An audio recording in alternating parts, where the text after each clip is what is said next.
Hi again. In this video we'll look at the various ways that I photograph the bride and groom together in a less formal, more relaxed style. Now I would normally do these sometime after the formals and after the couple have had a chance to wind down a little and relax. Quite often though the group formal photos would run a bit late and I'd then have to do the rest of the photos after the meal. But if I thought the meal might drag on a bit and there was a danger of losing the light, I'd suggest to the couple that we should pop out between courses in the meal. Most of the photos would be taken using my 70-200 f2.8 lens, a terrific focal length for these type of photos, but I'd also use a 12-24 lens for wider shots, like the environmental ones that you'll see shortly. Because there's so many different ways and styles of shooting couples, I've tried to categorise them to make it easier for you to remember well and to make it easier for me to present them. Remember though that this is just a sample of the ideas that I personally used. There's many more ways of photographing the bride and groom, but there's plenty here to be getting on with. First, let's look at the close-ups. You'll see as we go through them that very few of them have the couple looking at the camera. As I've said previously, I think it looks more natural this way. I've chosen the backgrounds quite carefully to avoid clutter. Autumn colours look great, and so I'll seek those out when possible. I like to have interaction between a couple, so I'd ask them to stand in a particular way and then tell them to just chat and have a cuddle.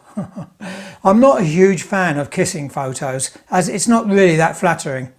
I prefer what you might call the close almost kiss. I think it looks more romantic, plus it doesn't obscure their faces. Another way of making the shot look a little more romantic is to get one of them, usually the bride, to close her eyes. Sometimes for a laugh or two I'd ask the bride to throw her veil over the groom's head. That can result in some great images, but they have to interact as well. No point in them just standing there looking silly with the veil over them.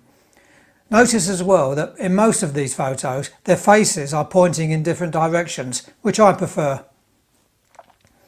Another type of image that I like to get with the couple are environmental, showing off part of the venue.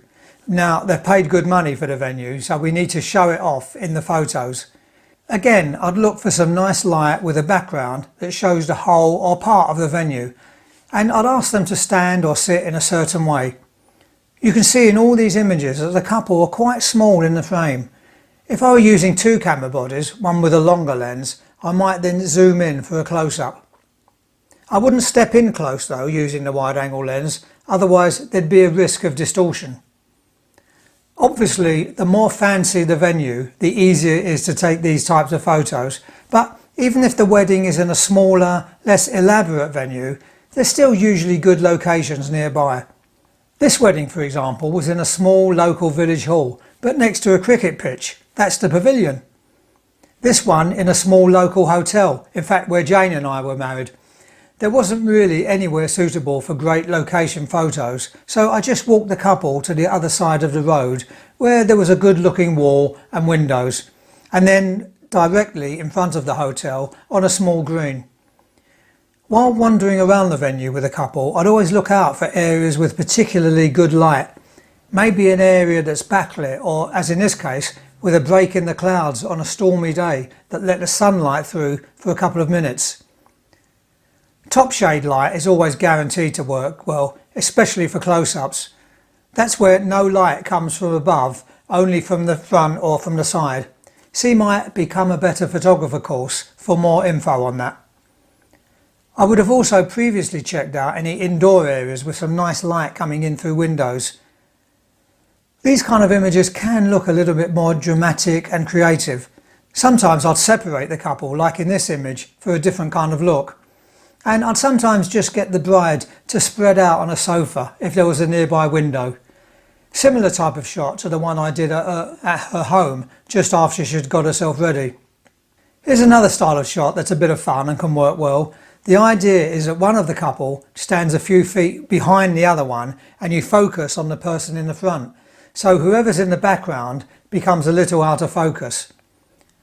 As in many of these photos throughout the day, it's important to keep chatting, asking questions and making some light-hearted quips and so on in order to relax your subjects and to get some good expressions.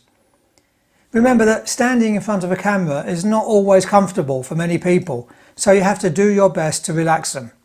Anyway, where was I? Oh yes, the person at the back should look at their partner, preferably with a nice smile, rather than straight at the camera. My own opinion is that it looks wrong when someone out of focus is looking straight into the camera. And that's all there really is to it. Just make sure they're separated so that they don't actually overlap. Swap them around after a few shots so you've got one of each of them in the foreground and in the background.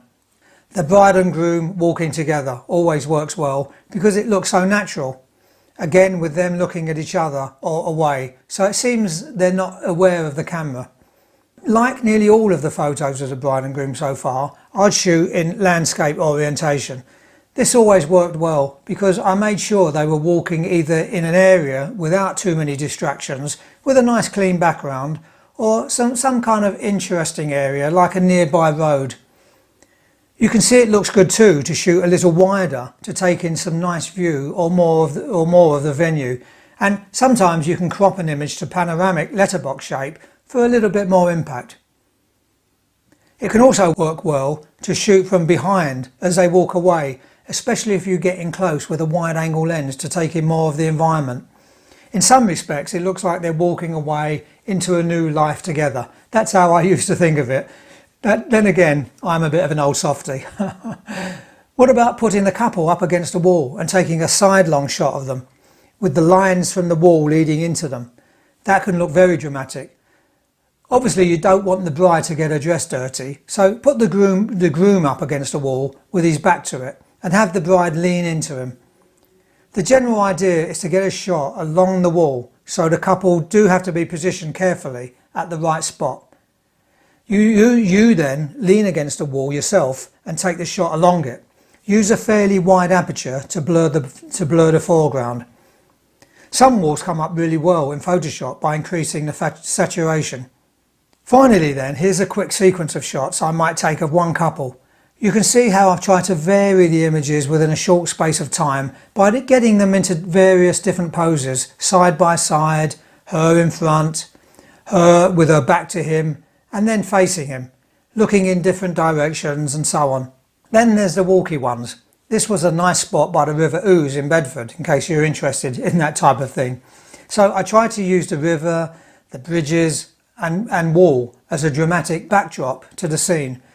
So there you are, a few ideas for photographing the happy couple.